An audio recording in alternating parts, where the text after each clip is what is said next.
Ok, bueno, vamos a dar inicio a este pequeño taller.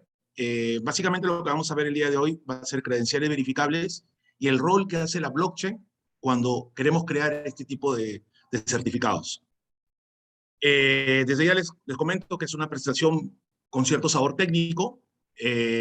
Obviamente no hay que ser un gran programador para entenderlo, pero sí el vocabulario que vamos a utilizar es bastante técnico y está orientado a poder entender cómo crear realmente credenciales verificables para una compañía. Vamos a empezar. Antes que nada, quería comentarles, muchos de ustedes probablemente vinculan la palabra blockchain a criptomonedas y vinculan la palabra criptomonedas o tokens, los vinculan hacia hacerse ricos. Bueno, este curso no tiene absolutamente nada que ver con criptomonedas, ni tiene absolutamente nada que ver con tokens, pero sí para hacerse ricos, porque la mejor inversión que uno puede hacer es en cultivar el cerebro. Lo que tú aprendas puede generar mucho más rentabilidad que la mejor criptomoneda, incluso superar a Bitcoin. Así que, bienvenidos a este curso y vamos a empezar aprendiendo algo que en realidad últimamente está siendo cada vez más adoptado por las diferentes organizaciones del planeta. Y es importante comprender cómo funcionan, para qué sirven y por qué es que vinculan a una credencial verificable, la vinculan hacia la blockchain. Probablemente en este minuto algunos no me estén entendiendo lo que estoy hablando, pero para eso vamos a empezar primero a definir cuáles son los problemas.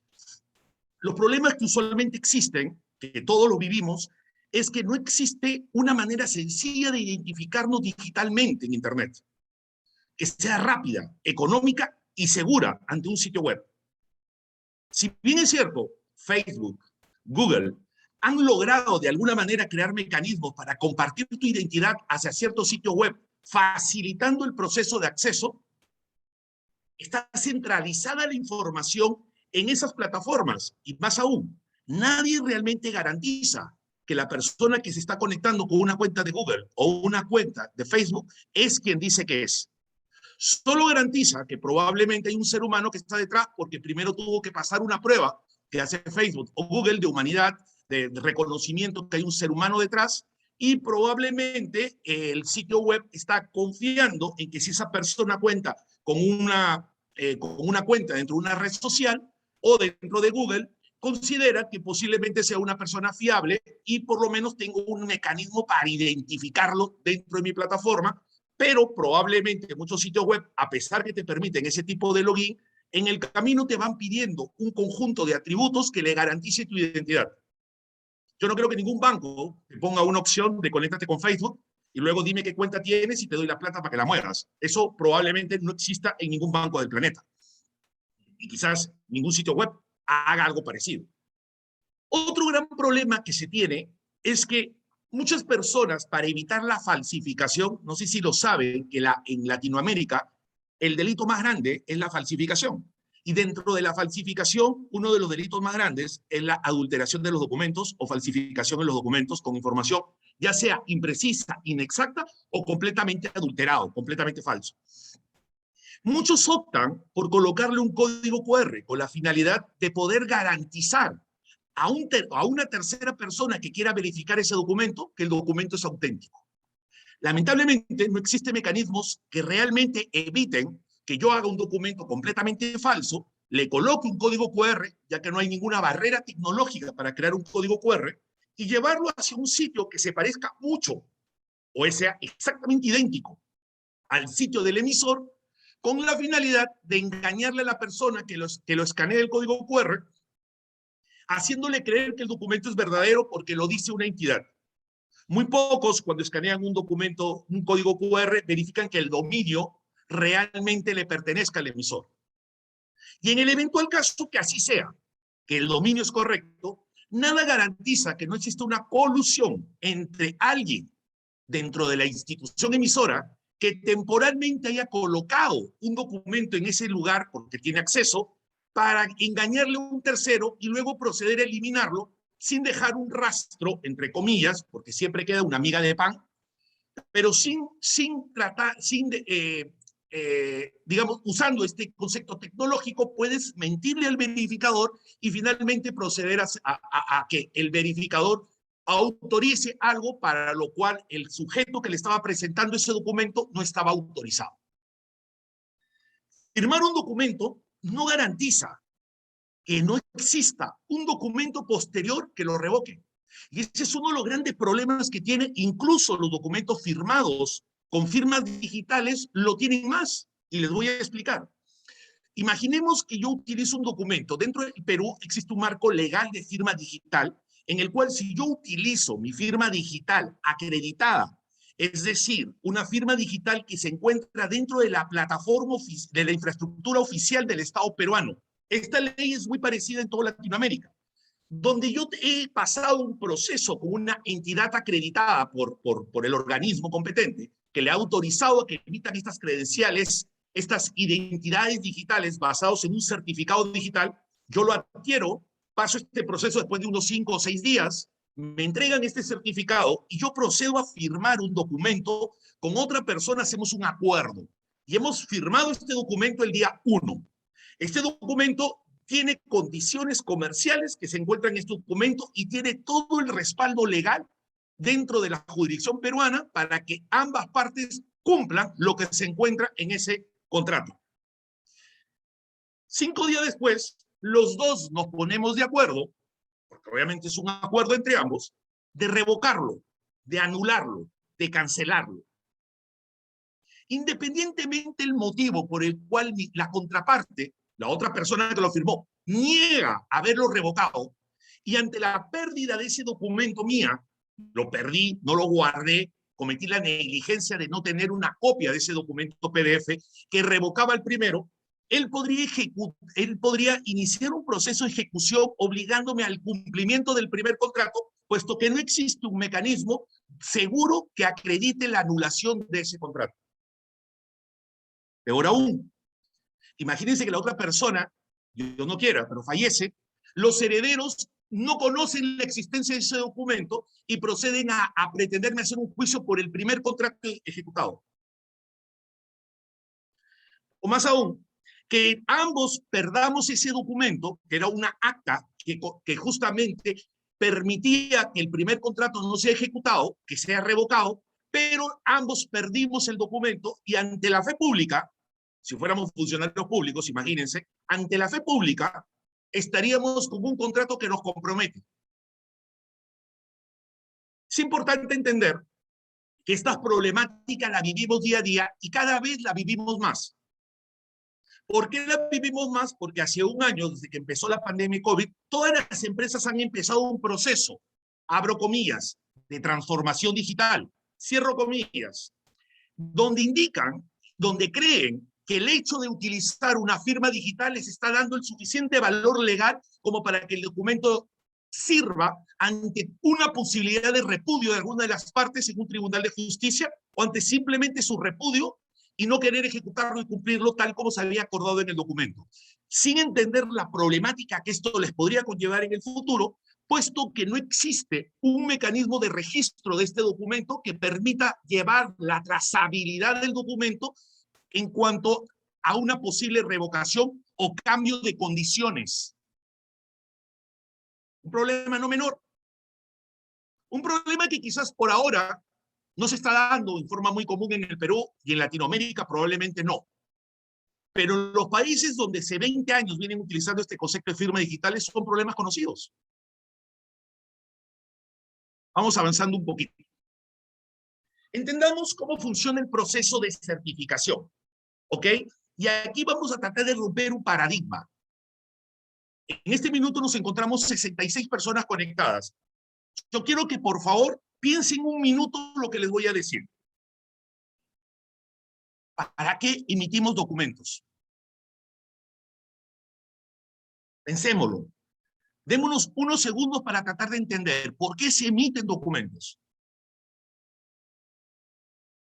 El que se atreve a dar algún tipo de respuesta o lo que le venga a la mente, por favor, siéntanse en la libertad de usar el chat y procedan a indicar por qué creen ustedes que alguien emite un documento. Vamos a tratar de leer algunas respuestas. Dice, como una constancia, Para certificar algo, dice Carlos Rivera, una constancia, brindar información. Y bueno, veamos para qué uno emite.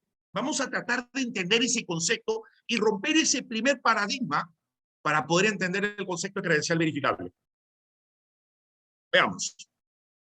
Un emisor, alguien, dice algo de un sujeto y se lo entrega, esa afirmación se lo entrega a un titular. Apréndanse esos nombres porque son los roles que vamos a utilizar. El emisor afirma algo, dice algo de un sujeto y se lo entrega a un titular. ¿Por qué separo sujeto con titular? Porque no siempre es lo mismo. El veterinario dice que mi perrito, que mi mascota está enfermo y se lo entrega al propietario del perrito, porque no se lo puede entregar al perrito. En ese caso se diferencia entre el sujeto y el titular. El médico le da una receta a mi hijo, pero se lo entrega al papá porque el hijo es menor de edad. Bajo ese concepto, bajo ese criterio, el sujeto con el titular podrían estar separados. En términos normales, casi siempre, en la mayoría de documentos, son juntos. O en el caso de las personas jurídicas, también se vuelve a separar. Yo autorizo a la empresa Stamping.io y se lo entrego al representante legal. Entonces, simplemente haciendo esa salvedad que el sujeto y el titular podrían ser diferentes, lo que se hace un documento en realidad es contener una afirmación que yo digo de un sujeto. El emisor lo dice de un sujeto y obviamente el emisor tiene la autoridad para decírselo algo del sujeto con la finalidad de que el sujeto se lo pueda presentar a un tercero. Que el titular presente a alguien que lo quiere verificar por algún motivo, se lo presente para que el verificador sepa qué es esa afirmación que el emisor ha dado sobre el sujeto, que probablemente sea el requisito para algo, que probablemente sea el punto que origina una decisión del verificador. Volvamos al ejemplo del manejo de estado.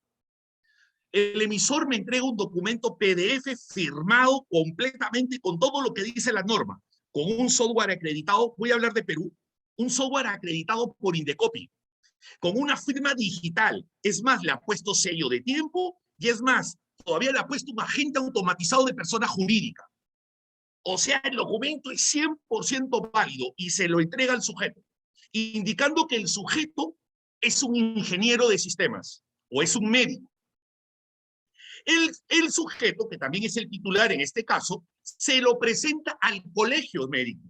Le dice, yo colegio médico, soy un ingeniero y te presento este documento para que lo verifiques. Vamos a imaginar que el colegio médico lo verifica y efectivamente el documento es válido y por lo tanto le otorgo licencia para ejercer la medicina en el país. 5 meses después, por una mala praxis, o por un error, o por X, se determina que el emisor había emitido incorrectamente el documento. Estaba mal emitido, por A o B motivo, por un tema tecnológico. Vamos a imaginar, para no entrar en un tema moral y un tema legal, porque obviamente no soy abogado, no sé si habría ese ejemplo, pero vamos a ir que fue un error. El emisor emitió mal el documento. Y por lo tanto, lo quiere revocar. Podría ser otro nuevo documento, un nuevo PDF, pero jamás el verificador se enteraría que eso pasó. Hasta que algún día el verificador lo vuelva a consultar. Pero caso contrario no se puede. Es ahí donde comenzamos a ver problemas. No existe una trazabilidad que me permita manejar el estado del documento en el tiempo. Los verificadores están expuestos a que el sujeto y el emisor se pongan de acuerdo, se coludan para engañarme. Donde el sujeto me trate de engañar o el emisor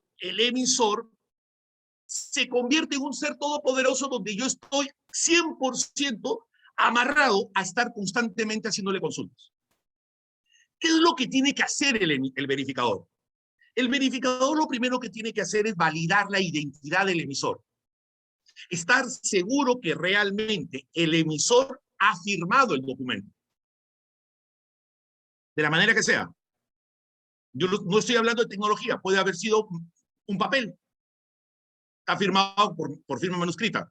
Lo que el verificador dice, quiero saber si realmente esa firma le pertenece realmente al emisor. Es lo primero que tengo que hacer y tener la certeza de hacerlo. Algunos verificadores en el mundo físico, en el mundo real, en ese mundo que existe por contacto, pues muchos verificadores para ciertos documentos que lo requieren, exigen que el sujeto presente un documento donde la identidad del verificador esté acreditada por un tercero de confianza, un notario público. Donde exijo que el notario dé fe que la persona que lo firmó por lo menos pasó algún tipo de prueba para estar seguro que realmente es quien dice que es. En el Perú se utilizan los famosos huelleros de firma de huellas digitales que se encuentran en las notarías públicas, donde de alguna manera ayuda a que los verificadores sepan que el documento realmente fue hecho por el emisor. Hablemos de registros públicos. En registros públicos, una persona en registros públicos, cuando lleva un documento, te pide que sea notariado, porque tengo la garantía que el emisor se identificó ante una notaría y la notaría tiene de alguna manera la responsabilidad legal de convertir ese documento en un acto público que de alguna forma garantice la identidad del emisor. El verificador también quiere saber si la persona que se lo está presentando realmente es el sujeto que está mencionado en ese documento.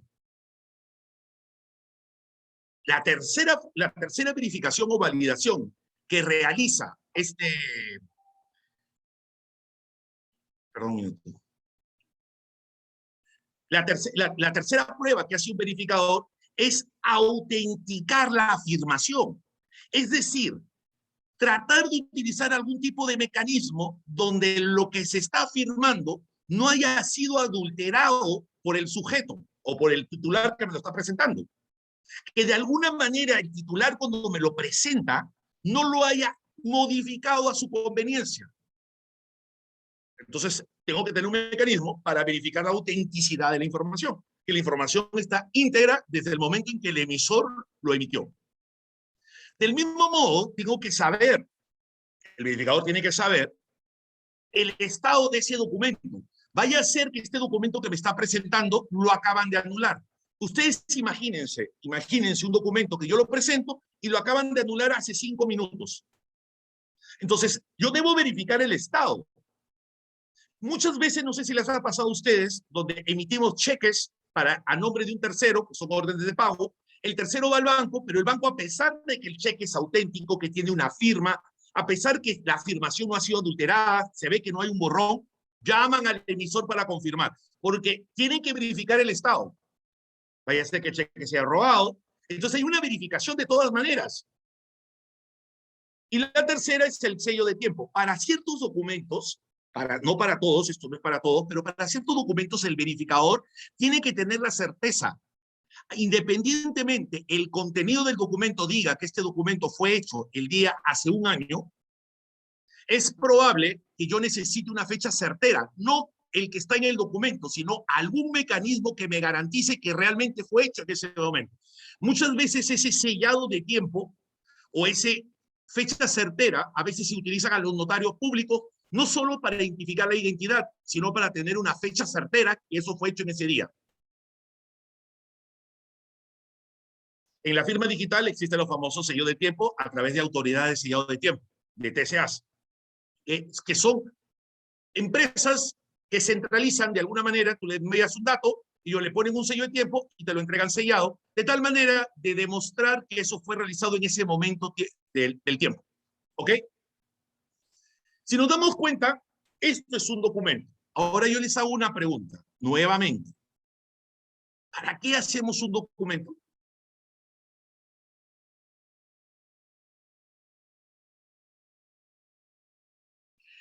Si nos damos cuenta, y bueno, obviamente eso no se dio cuenta José Sara, tampoco Stamping, eso se dio cuenta hace muchos años mucha gente.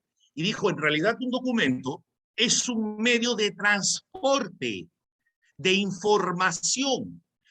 es un mecanismo para transportar datos, donde el emisor se lo otorga al titular para que el titular, a su juicio, se lo presente a quien crea conveniente.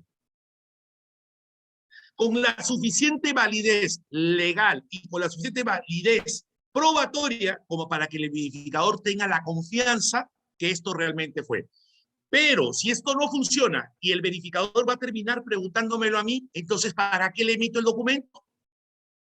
Mejor le digo, dile al verificador que me llame y yo le digo sí o no, porque finalmente, por más que yo emita un documento, nunca me va a creer. Siempre va a terminar preguntándomelo a mí.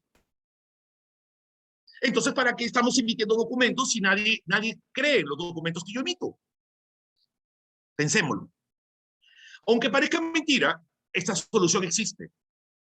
La primera parte, la parte cuando uno hace una verificación de identidad, de autenticación de la afirmación, la integridad del contenido, que no se haya modificado, eso se resuelve únicamente con criptografía. No necesitas blockchain para solucionarlo, solo criptografía. Es más, es excesivo el uso de la blockchain para eso. ¿Puedes usar la blockchain para hacer eso? Sí, pero estás malgastando algo. Es más o menos como pretender jugar un cartón de bingo y comenzar a rayar el número muy fuerte cada vez que sale. Probablemente cuando lo llenes y quieras que lo verifiquen, tienes un gran problema porque la persona no tiene el medio, el mecanismo para verificarlo. Hubiera sido más simple doblarlo, porque después lo pongo derecho y el verificador puede comprobar que he ganado el bingo. Para los que no saben, el bingo es esos talonarios que salen numeritos y letritas y uno va llenando y el que llena la tabla obviamente gana el premio. Si nos damos cuenta, tratar de hacer pruebas criptográficas de autenticidad e identidad utilizando la blockchain obliga al que el verificador tenga acceso a la blockchain, lo cual en este momento podría ser un dolor de cabeza. Sería un documento no verificable, por más que tenga capacidad para ser verificado, pues no puede ser verificado porque el verificador no tiene acceso a la red blockchain. Sin embargo, podría tener acceso únicamente a utilizar criptografía. Y ahora pónganse a pensar en algo mucho más complejo. El verificador sí tiene acceso a la blockchain. Pero señores, ¿a cuál? A Solana, Cardano, Hyperledger, a las privadas que cada uno está inventando, al Action, al Astria, BFA de Argentina, ¿a cuál? ¿Que tengo que tener acceso a todas? ¿O tengo que pagarle a un proveedor para que me dé acceso a todas?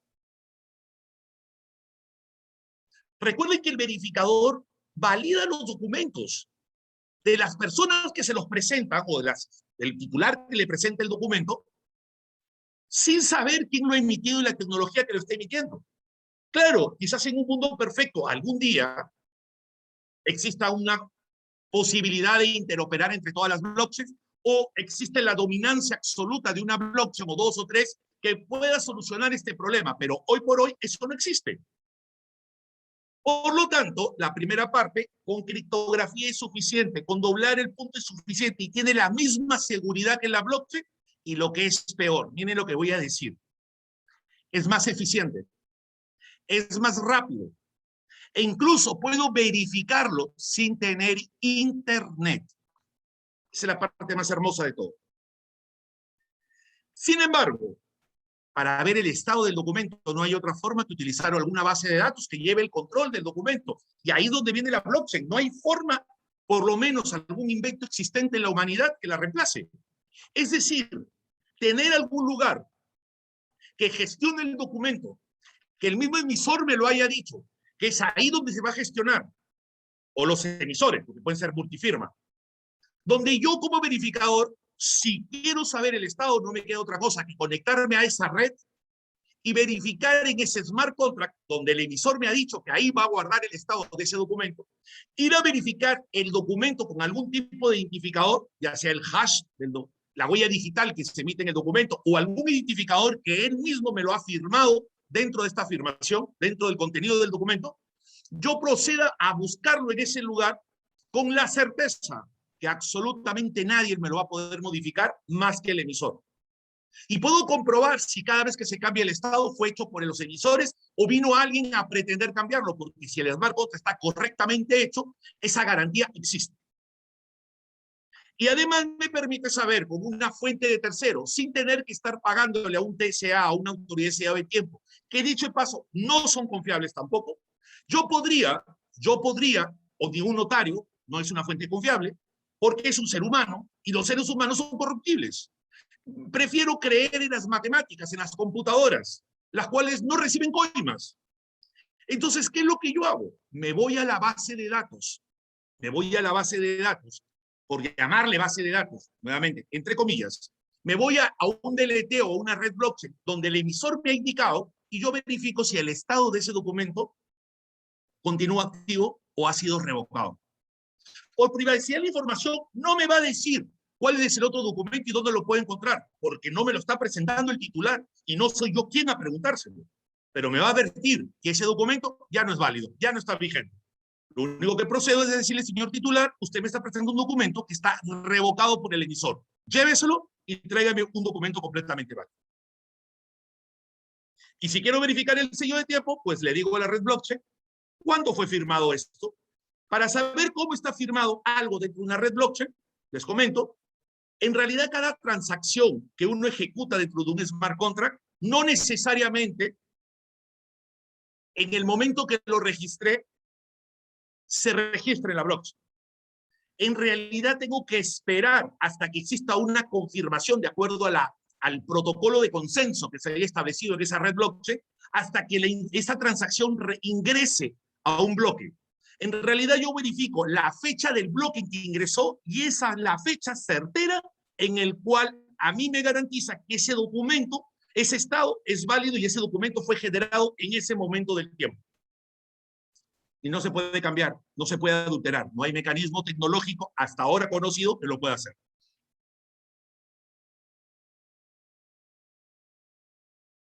Continuemos. ¿Cómo es el proceso de emisión de credenciales? Ahora bien, da la sensación, si todos estamos viendo, que el problema está muy fácil de resolver. Pues el emisor genera un documento PDF, tal como lo viene generando, con firma digital, electrónico, con qué mecanismo de certeza, de seguridad, que el verificador acepte, porque aquí el problema no es qué tipo de firma uso. Es para mí súper desgastante cada vez que escucho a las organizaciones cuando hablan sobre no, que eso no es legal, eso es ilegal. A ver, usar firmas electrónicas no es un delito, señores, no es ilegal. No estás ahí en la cárcel por utilizar una firma electrónica. Si no, todos estaríamos presos porque este token, que no le voy a dar el número, pero el token que uso en el banco para poder hacer la transferencia de dinero de mi cuenta, no es una firma digital. Lo usamos todos los días. Y si eso fuera ilegal, porque la firma digital es legal, por lo tanto, esta es ilegal, entonces todos, absolutamente todos, tenemos que ir mañana al INPE, en el caso del Perú, y decirle, señor, me tiene que meter preso porque resulta que yo utilizo firmas electrónicas cuando opero en el banco, así que tiene que llevarme preso porque me han dicho que las firmas electrónicas no son legales. No hay que ser abogados para usar el sentido común. La palabra legal o ilegal no existe. Los medios probatorios, existen medios probatorios con repudio o sin repudio. La ventaja que tiene la firma digital acreditada bajo la infraestructura del gobierno peruano solo es una. ¿Cuál es? Que no existe la posibilidad de repudio del emisor. Aquí, y nuevamente abro y cierro comillas en esa frase. ¿Ok? Dentro de la ley hace que si existe un certificado digital dentro de su documento PDF que se le había emitido a una persona, se entiende que la persona manifestó su voluntad y no hay posibilidad de repudio. Señores, no sé cuántos de ustedes, hay 73 personas en este minuto, ¿cuántos de ustedes realmente han utilizado firmas digitales? Yo las uso. ¿Saben cómo me la otorgaron? Después de un proceso de onboarding, me dieron un certificado que se instaló en mi computadora, en Windows. De acuerdo a la autoridad de mi país, Perú, eso es permitido. Mi certificado ha sido registrado en mi computadora personal. Yo para firmar tengo un software de firmas que está acreditado por Indecopy, en el caso del Perú. Lo que significa que cuando yo quiero firmar un documento, abro ese software, selecciono mi certificado, le doy clic y firmo. Solo que hay un pequeño problema. Mi computadora la utiliza mis hijos, la utiliza mi esposa. Yo estoy seguro que mi esposa me ha visto firmar documentos digitales muchas veces. Solo es cuestión que algún día le diga que cuando ella no me quiera seguir casada conmigo, puede utilizar mi computadora para firmar por mí. ¿Cómo demostramos que no fui yo? Al margen de eso, solo se hace como un comentario, independientemente del tipo de firma que tú utilices, ya sea una firma por una firma digital, una firma electrónica, una firma electrónica avanzada, al margen de la manera en que se firmó el documento, este documento se le entrega al sujeto titular con la finalidad que el verificador acepte ese mecanismo de afirmación por el lado del emisor. Pero fíjense un detalle. Pensemos un ratito en el verificador. A ver, yo le entrego un documento, el emisor le entrega un documento, un PDF, que está escrito más o menos de esta forma. Yo, a través de la presente, autoricé al señor José Armando Zárate Sousa, representante legal de la empresa XXX, identificada con el RUC número tanto, tanto, tanto, de acuerdo al registro público número tanto, partida tanto.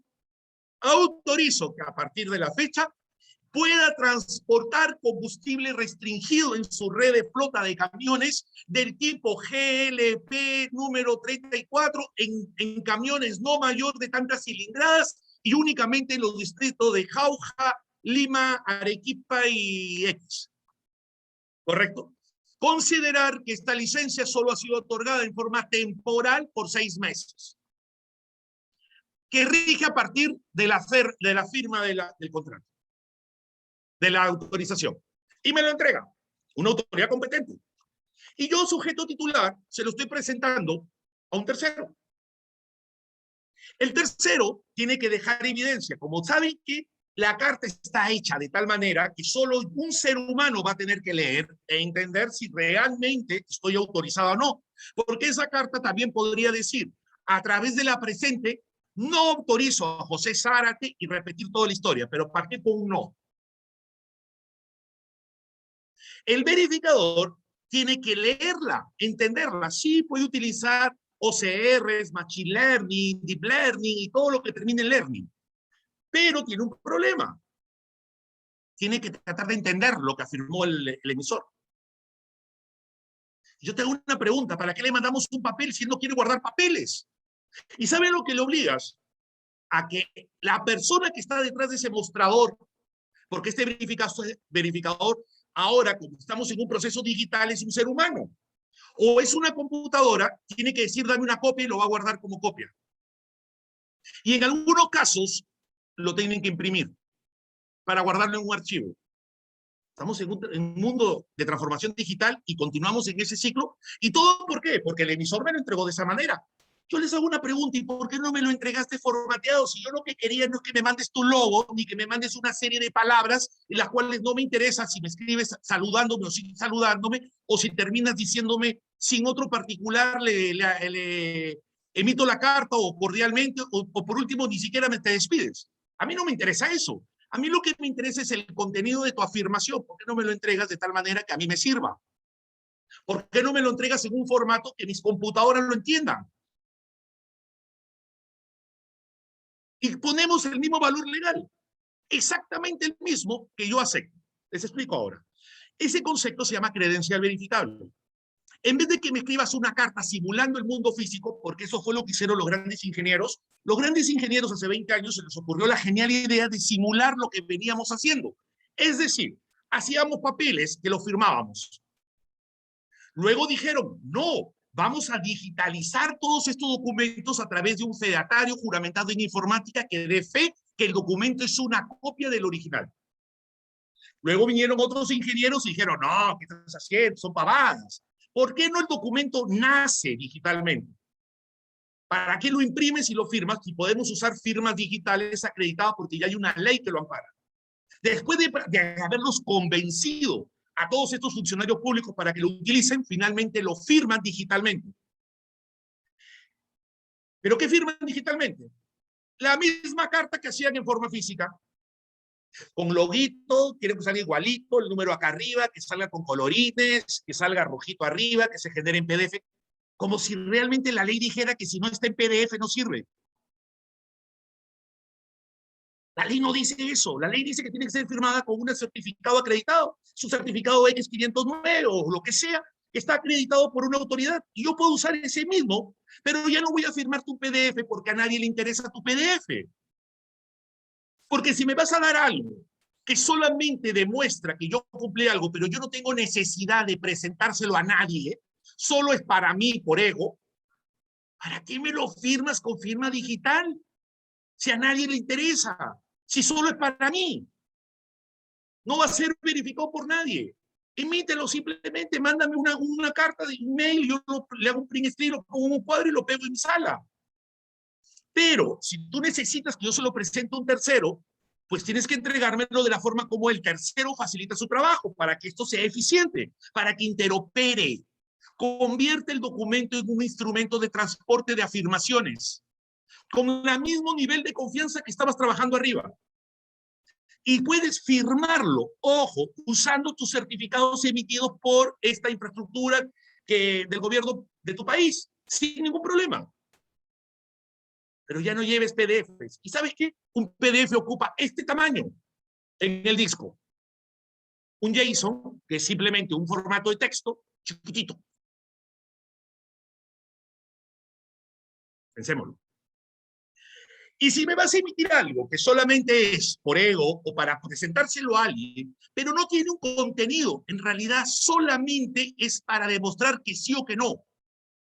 Quizás necesitas que solamente decirme que me lo emitió Juan por tal cosa en tal fecha.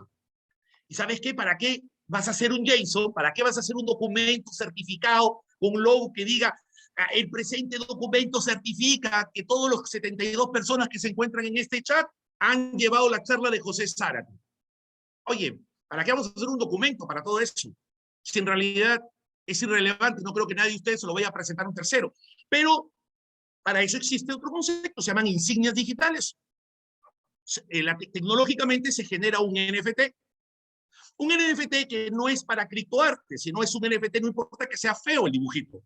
El NFT es un tema tecnológico que te va a ayudar a representar que algo pasó en un momento del tiempo y que el sujeto titular lo posee y solo él lo posee y que son únicos. Tu asistencia. El POAP es el protocolo de asistencia o participación a una experiencia social. Y es otra manera de emitir un certificado. Yo, por ejemplo, soy miembro del club de tiro, entonces no me tienes que dar un carnet. A nadie le importa el carnet. Dame un NFT, una insignia, que es como un tatuaje que está plasmado en una red blockchain y de por vida yo voy a poder identificarme. Hey, yo, José Zárate, tengo esta insignia, la misma insignia que el emisor la podría revocar en ese contrato en cualquier momento, y cualquier momento un verificador va a decir, la tuviste, José, la tuviste. Esos son los mecanismos para emitir credenciales digitales. Pues todos son verificables. El documento es verificable, el PDF es verificable. Si le agregamos el tema del blockchain, solucionamos el problema que tiene. Perfecto, y sirve si quieres mantener eso. El JSON es una opción inteligente para ayudar al verificador a interoperar. Pero si no te interesa, pues no lo haces. Total, igual el verificador es un problema del verificador, no es un problema del emisor y no es un problema del titular, es un problema del verificador. ¿Que finalmente repercute en el titular y en el emisor? Sí. Y te voy a explicar por qué. Porque el verificador va a tomarle más tiempo en decidir la autenticidad del documento y le va a decir al titular que se espere. Y el titular finalmente es siendo víctima de ese costo de falta de interoperatividad.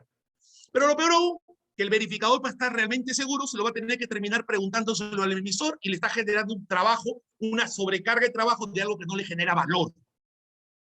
Pero si no lo hace, los sujetos o los titulares de los documentos le van a exigir que lo haga. Y si no, comienza a perder los clientes. ¿Ustedes se imaginan una universidad que no emita certificados?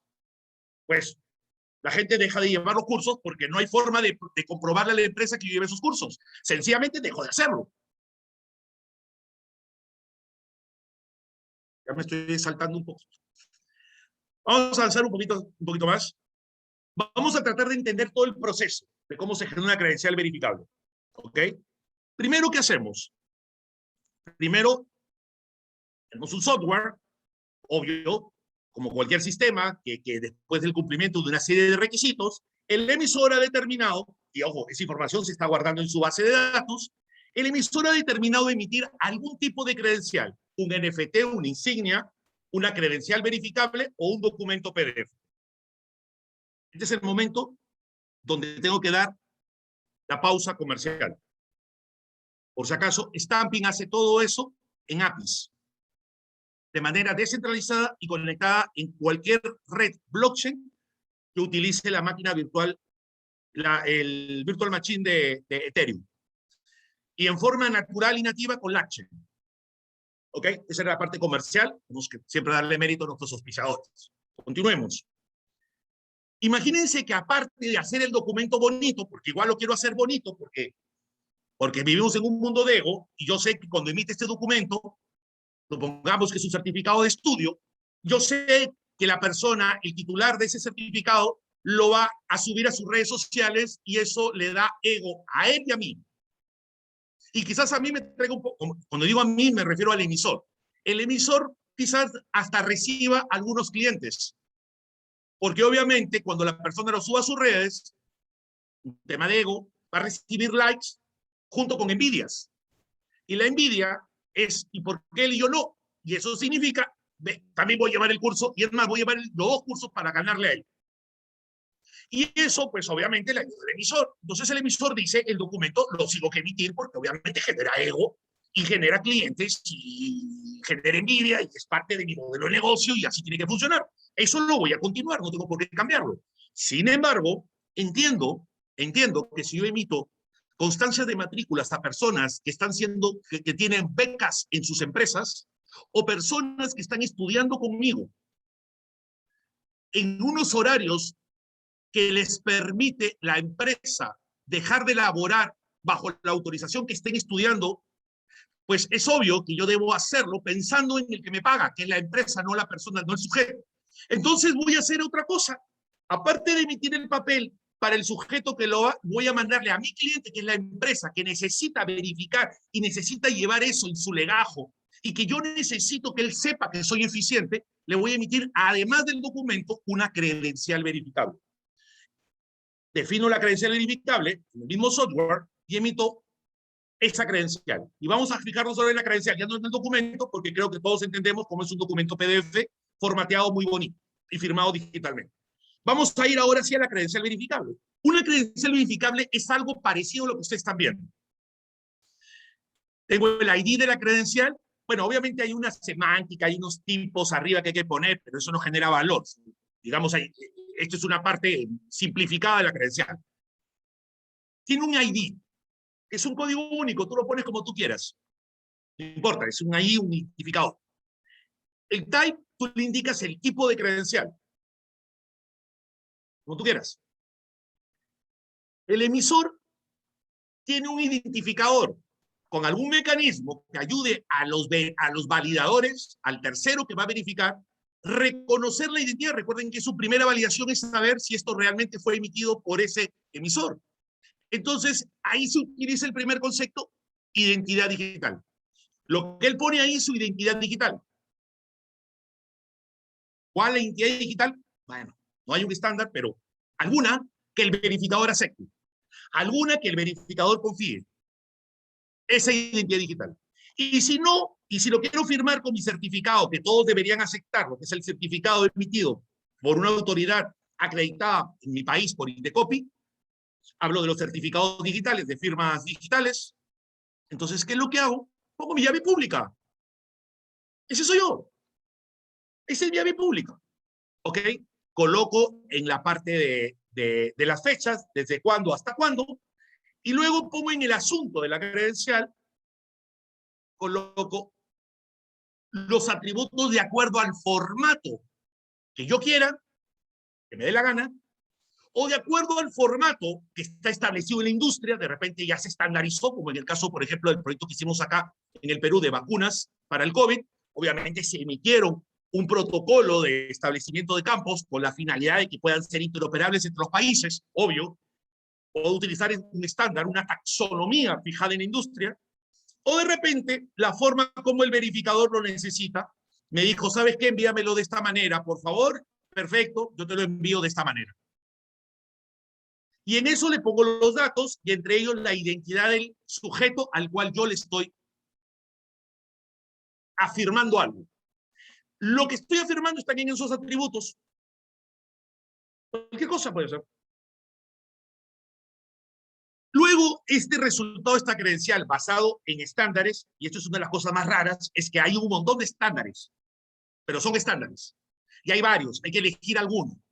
Todos están que se pelean para ver cuál es el mejor estándar. Una de las ventajas que tiene, número 2, segundo comercial, una de las ventajas que tiene Stampin.io es que estamos soportando las más utilizadas.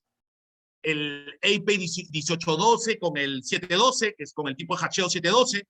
Estamos utilizando la de la empresa Everis de Kaitrust, estamos utilizando la de Rep.id y estamos tratando de la mayor manera, ya hemos hecho un acercamiento con Didi, esperamos que en algún momento se dé, pero estamos tratando de utilizar la mayor cantidad de firmas que son sus estándares y tratar de crear todos los estándares en la firma, porque no sé con qué estándar va a validar el verificador. Entonces, la credencial la emites con el estándar. Pero si estás haciendo un proyecto en tu empresa y quieres empezar a hacerlo, y tú sabes quién lo va a verificar, pues ponte de acuerdo con él en el estándar que van a utilizar en el tipo de firmado. Y tú dirás, bueno, pero si no hay estándar, entonces eso significa que uno lo hace como le dé la gana. No, hay varios tipos. Y hay algunos conocidos. El RCA, el firmado de RCA, el de curva elíptica. Hay varios tipos de firmado y la forma como se firma. Es muy importante la forma como se firma. Solo para un ejemplo, lo que usualmente en ese proof value ingresa dentro del firmado, se registra, obviamente está en hexadecimal, pero es el resultado de la firma, se registra en la mayoría de los casos el hash del contenido de la credencial, pero concatenado con la fecha, con el tipo de credencial, con el smart contract donde se encuentra, con una serie de atributos. Ese resultado es el que se firma. Hay otros que no. Por ejemplo, el de Everis no. El de Everis coge toda la credencial, tal como está, le calcula un hash y ese hash lo firma. Y hay más estándares, estoy dando unos ejemplos. ¿Cuál es mejor, cuál es peor? No hay ninguno, solo que son estándares. O sea, el tema es que se pone de acuerdo, ¿no? Una vez que tú ya tienes firmado, ojo, ya estamos hablando que estamos creando un JSON donde tengo el contenido con estos datos estándares. Los datos, la W3C, es la organización que regula los estándares de Internet, ya dijo cómo tiene que tener el formato la credencial verificable, considerando que la parte que está dentro del asunto de la credencial en sí, los atributos de la credencial, eso es discreción del emisor, solo eso, y el tipo de firmado de acuerdo a los 30 y tantos tipos que existen. Perfecto, ya lo tengo. Y eso se coloca como un probable y unos atributos más para indicarle al validador qué tipo de firma usa. Hasta ahí, bien. Ahora pasamos a lo siguiente. Luego, yo tengo el problema que hasta ahí la credencial podría funcionar, podría ser validada, podría identificar la identidad, no necesitas una blockchain para que funcione, puedes verificar que el sujeto es el sujeto, puedo verificar que el emisor es el emisor, si es que tengo algún lugar donde comprobar. Vamos a imaginar que existe, porque ese tema no lo vamos a tocar hoy día, pero ese es el tema de identidad digital. Los invito para el siguiente curso, siempre estén en la comunidad de inscritos, y les vamos a avisar para que se metan en ese curso para que puedan ordenar los dos temas. Una vez que tú ya tienes este JSON se está armando, pues, ¿cómo manejo el estado y la fecha certera? Porque yo acá le pude haber dicho que estoy emitiendo una credencial dentro de 40 años. Total, yo lo estoy firmando y me da la gana ponerlo en 40 años, pero estoy mintiendo a la fe pública. Entonces, ¿cómo puedo sacar ese sello de tiempo para tener una fecha certera? ¿Y cómo puedo manejar el registro de este documento, darle de alta de tal manera de que los verificadores puedan estar constantemente enterados cuando cambia el estado a través de los famosos eventos que se funcionan en la blockchain, o consultarlo cuando quieras revisar si todavía sigue vigente? Entonces, vamos al siguiente paso, es ir a una red blockchain dentro de un smart contract. Nuevamente, no hay un estándar, se define el estándar, existen algunos. LACCHEN propone uno muy interesante, se los recomiendo, eso lo ha hecho un comité de empresas, muy interesante. Kaitrust ha hecho un documento, que es el tema este de Everis, ha hecho un documento muy interesante, los invito a que lo lean. Probablemente, si alguno desea, después en mis redes sociales me pregunta por inbox o los que tengan mis contactos, yo se les puedo ir dando, no las tengo en memoria ahorita, les puedo dar los links si quieren leer los estándares de cada uno de ellos. Igual si lo googlean, lo encuentran, lo van a encontrar. Y una vez que tú lo tengas, usas el estándar que quieres para registrar, y obviamente el verificador tiene que entender ese estándar, se registra en la blockchain, se espera que se registre en un bloque, y ya tengo registrado el estado, y obviamente el emisor del sistema podría cambiar el estado cada vez que lo amerite. Finalmente, viene el problema que es en este minuto el más grave. ¿Cómo le paso este JSON? Lo tengo que transferir a algo, pero es un JSON. Es un JSON, para los que no saben, es un archivo que se ve igualito, es un archivo de texto que tiene una estructura, llaves, corchetes y estos valores entre comillas. ¿Cómo se lo paso?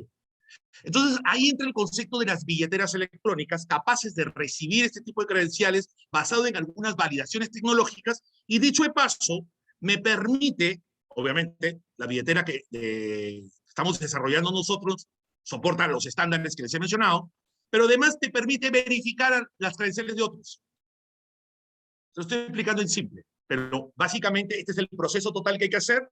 Hay que emitirla, definir la estructura, la emites, la firmas, la registras en la blockchain y luego se la transfieres. ¿Cómo se la transfiero? Por código QR, pero ahí viene un problema. El código QR, si es muy grande, tu JSON no va a entrar. Por un link, no es tan seguro, pero es una manera. Por un link de un solo uso, es decir, lo escaneo, pero si quiero volver a entrar en el URL ya no me deja. ¿Ok? Estás mejorando la seguridad, pero sigue siendo inestable. Utilizando protocolos de transferencia por redes, por Bluetooth. Es una opción, pero vas a tener un verificador tratando de conectar con tu dispositivo, que va a ser un dolor de cabeza, no es masivo, no escala. Utilizando alguna plataforma centralizada donde yo se lo envíe y él lo reciba. ¿Ok? Es una manera. Por correo, se lo mando al correo, él lo descarga el correo y luego lo importa el celular. Sí, pero el celular no es tan bonito para eso, pero se puede, todo se puede. Ahí está el reto. En este minuto, eso no está tan definido, obviamente hay muchas iniciativas, y ahí está. En el caso de Stamping, lo hace de las maneras que se os acabo de decir. O sea, de todas esas maneras, existe una posibilidad de que puedas utilizarla. Por link de un solo uso, directamente por código QR. Para solucionar el problema del tamaño del código QR, lo que hacemos es, a todo el JSON lo ponemos en formato CBOR, este CBOR binario lo cipiamos, este código cipiado lo ponemos en base 45 y eso lo ponemos en un código QR y el verificador lo tiene que hacer toda la reversión para entenderlo. Ustedes dirán, wow, qué locura se les ocurrió. Bueno, así funciona la credencial de vacuna europea. Vamos avanzando un poquito. ¿Cómo se presenta? Pues simplemente yo presento, ya sea un documento, una credencial o un NFT, lo presento con un código QR. Si fuera un NFT, le digo, este es el contrato, este es mi address, verifica, él va a verificar si la address me pertenece a mí, si ya la tenía registrada, perfecto, sabe que es la mía, va a ir al smart contract y va a verificar si yo tengo un token hacia mí registrado a mi dirección, de ese tipo de NFT. Si es una credencial verificable, él me va a mostrar la credencial verificable, yo la voy a comprobar por lo que hemos hablado y le digo si tú eres. Y si es un documento, yo voy a tener que, a través de este código QR, poder tener acceso al documento digital, calcularle el hash y hacer todo el proceso de verificación, incluso hasta el estado. Y eso lo hace el verificador utilizando todo lo que hemos hablado. ¿Ok? Voy a avanzar un poquito más rápido porque ya se nos fue la hora. Finalmente, también existe otra posibilidad. Si nos damos cuenta, utilizando el mismo mecanismo, yo puedo tener una credencial verificable de una entidad, una autoridad competente que haya comprobado que yo soy José Zárate. Y como ha comprobado que yo soy José Zárate y me ha emitido una credencial que mi verificador confía, a ver si confía en Facebook, confía en Google, ¿por qué no confiar en RENIEC? ¿Por qué no confiar en la Secretaría Digital del gobierno peruano? ¿Por qué no confiar en la Asociación Peruana de Blockchain si confías en Google? ¿Por qué no confiar? ¿Por qué no en la Cámara de Comercio? Si no confías, bueno, busca mecanismos manuales para confiar. Mándale que se haga biometría, todo lo que tú quieras. Pero si confías en esa credencial, porque sabes que está emitida de forma responsable, entonces procedes a hacer lo siguiente. el verificador en su sitio web pone un código QR, desde tu aplicación, te logueas, lo que hace el sitio web, se lo voy a contar rápida, te pone un código que yo no lo conocía, te dice, este es el código, fírmalo, y cuando lo hayas firmado, envíamelo a este webhook, a un API. Entonces él lee el código, el número, lo firma, correcto. Una vez que lo he firmado, se lo envío a eso junto con una presentación de la credencial de mi identidad. El sitio coge la información, lo valida y me dice, wow, José Zárate, tú eres José Zárate, pasas. Y si necesitaba datos tuyos, como tu email, como tu nombre, tu fecha de nacimiento o datos, te los pude haber aprovechado ahí para pedirte que me autorices a entregármelo. Y si me lo entregas, porque ya lo tienes guardado, pues que me entregues y con los certificados que acrediten que realmente eres José Zárate, que realmente tienes un email. Pero fíjense lo siguiente, yo me voy a loguear solo a Mercado Libre a ver, ni siquiera sé si voy a comprar. ¿Por qué tengo que llenarte un formulario de registro si solamente quiero ver? Pero quiero que me muestres lo que está. Vamos a imaginar que el sistema dice, sí, pero yo tengo que llevar tu rastro para que cuando tú entres sepa a dónde le diste like, qué fue lo que te gustó. Entonces, por lo menos identifícate de alguna forma. Perfecto, perfecto. Ponme un código QR, te comparto nada. No quiero compartirte un solo dato, nada. Sin embargo, te voy a dar mi llave pública para que sepas cada vez que yo entre que ese soy yo. Entonces, cuando le firmé ese número que él me dio, él sabe cuál es mi llave pública, que lo firmó, y va a ir a verificar, y efectivamente acaba de comprobar que yo lo firmé, o sea, yo tengo la posesión en mi billetera de una llave privada que le hace a esa llave pública, me acepta ingresar, ingreso, y la próxima vez que yo entre, me recuerda, porque va a ser el mismo procedimiento, comprueba que yo soy yo, entro y no tiene que estar pidiéndome un user y un password. Y me permite loguear. Y sin saber mi dato, solo que sabe que es el mismo que entró la vez pasada. ¿Ok? Hasta este minuto, ¿hay alguna duda con respecto a lo que hemos conversado? Hasta aquí, digamos, la presentación ha terminado. Vamos a proceder a crear los NFT, los POAPs, que eso es para los que quieren recibirlos. No estoy seguro si ahorita voy a